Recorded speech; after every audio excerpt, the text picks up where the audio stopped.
आज बात करेंगे एक ऐसी कमाल की टेक्नोलॉजी की जो सचमुच जिंदगी और मौत के बीच की लकीर है। इसका नाम है SCBA, यानी सेल्फ कंटेन्ड ब्रीदिंग एपरेटस। सीधी भाषा में कहें तो ये वो सिस्टम है जो फायर फाइटर्स को उन जगहों पर सांस लेने की एक तरह से सुपर पावर देता है जहां हवा ही आपकी सबसे बड़ी दुश्मन बन जाती है। तो सवाल ये उठता है कि एक फायर फाइटर उस आग और धुएं के समंदर में आखिर सांस लेता कैसे है, उस जगह पर जहां हवा में सांस लेना तो दूर, ऑक्सीजन होती ही नहीं है। सवाल बड़ा सीधा है, लेकिन इसका जवाब जिंदगियां बचाता है। और जवाब छिपा है एक बैकपैक में। जी हाँ, पीठ पर लगा ये जो सिस्टम है ना, यही वो चाबी है जो उन्हें सबसे खतरनाक से खतरनाक हालात में भी जिंदा रखती है। तो चलिए सबसे पहले ये समझते हैं कि आखिर वो कौन से हालात होते हैं जब हवा जिंदगी देने के बजाय जान लेने पर तुल जाती है। देखिए, टेक्निकल भाषा में इसे कहते हैं IDLH, यानी इमीडिएटली डेंजरस टू लाइफ और हेल्थ। मतलब एक ऐसा जानलेवा माहौल जहां हवा में जहरीली गैसें भरी हो, ऑक्सीजन का नामो निशान ना हो, या फिर गर्मी इतनी ज्यादा हो कि एक गलत सांस आपकी आखिरी सांस बन सकती है। अच्छा, तो कई लोगों को लगता है कि ये एक तरह का फैंसी फिल्टर मास्क होगा, है ना? लेकिन नहीं, इन दोनों में जमीन आसमान का फर्क है।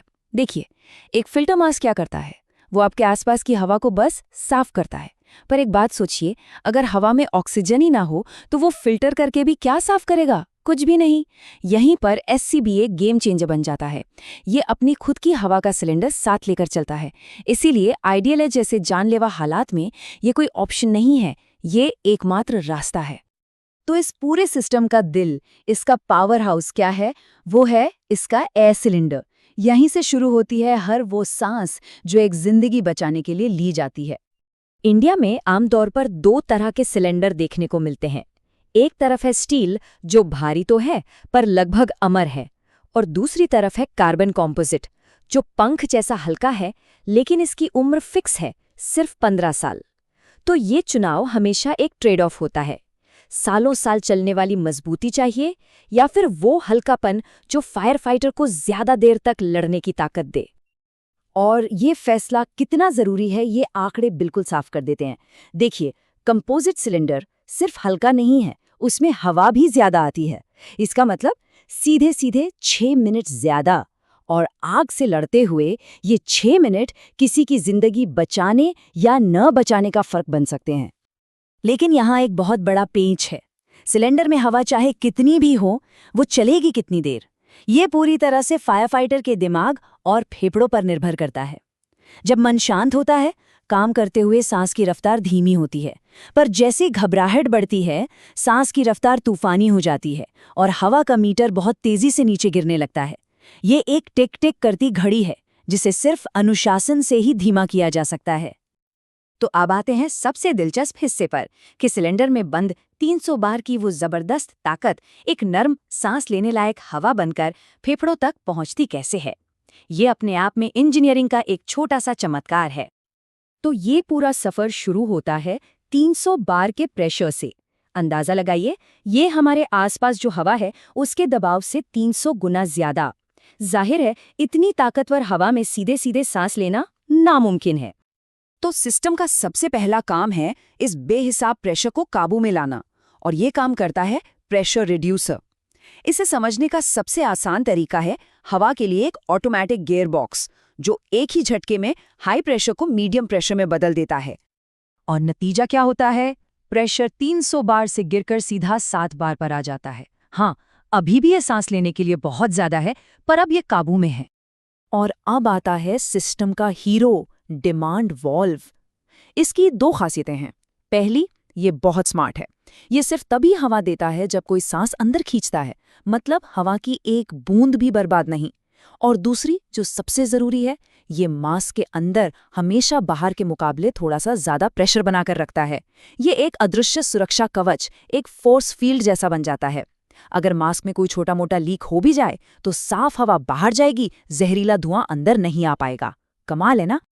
और इस पूरे सफर के बाद फेफड़ों में जो हवा पहुंचती है उसका दबाव बाहर की हवा से बस जरा सा 0.003 बार ज्यादा होता है।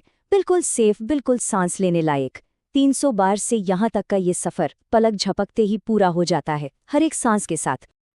तो ये तो हुई मशीन की बात, लेकिन बेहतरीन से बेहतरीन टेक्नोलॉजी भी बेकार है अगर उसे इस्तेमाल करने वाला इंसान तैयार ना हो। अब बात करते हैं उन क्रूशल 60 सेकंड्स की, जहां इंसान और मशीन एक हो जाते हैं। अब इस मशीन को पहनने का भी एक खास तरीका है, जिसे कहते हैं कोट मेथड। इसमें एक स्टेप है जो पहली बार सुनने में थोड़ा अजीब या कहिए कि उल्टा लगता है। वो ये है कि कंधे की बेल्ट से भी पहले कमर की बेल्ट को टाइट करना होता है। सवाल उठता है, ऐसा क्यों? वजह बड़ी सिंपल और साइंटिफिक है। ऐसा करने से सिलेंडर का पूरा वजन कंधों और पीठ की मसल से हटकर शरीर के सबसे मजबूत हिस्से यानी हमारे हिप्स के स्ट्रक्चर पर आ जाता है, और ये छोटी सी ट्रिक घंटों की थकान का फर्क पैदा कर देती है। सेट पहन लिया, अब सबसे जरूरी काम है चेहरे पर एक परफेक्ट एयर टाइट सील बनाना। इसका भी एक तय क्रम है।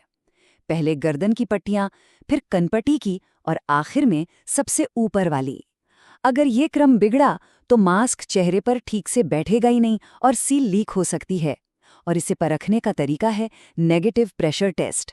अगर सांस खींचने पर मास्क चेहरे से एकदम चिपक जाए तो मतलब मिशन के लिए तैयारी पूरी है। एक SCBA सिर्फ इस्तेमाल के वक्त ही नहीं बल्कि हर दिन हर पल भरोसे के काबिल होना चाहिए, और ये भरोसा आता है लगातार देखभाल और जांच से। आखिर ये एक लाइफलाइन है। हर ड्यूटी से पहले कुछ सवाल होते हैं जिनके जवाब हमेशा हाँ में होने चाहिए। क्या सिलेंडर 90% से ज्यादा भरा है? क्या सिस्टम में कोई लीक तो नहीं है? और सबसे जरूरी, क्या लो प्रेशर की चेतावनी देने वाली सीटी सही समय पर बजेगी? ये वो छोटी छोटी आदतें हैं जो बड़े बड़े हादसों को टालती हैं।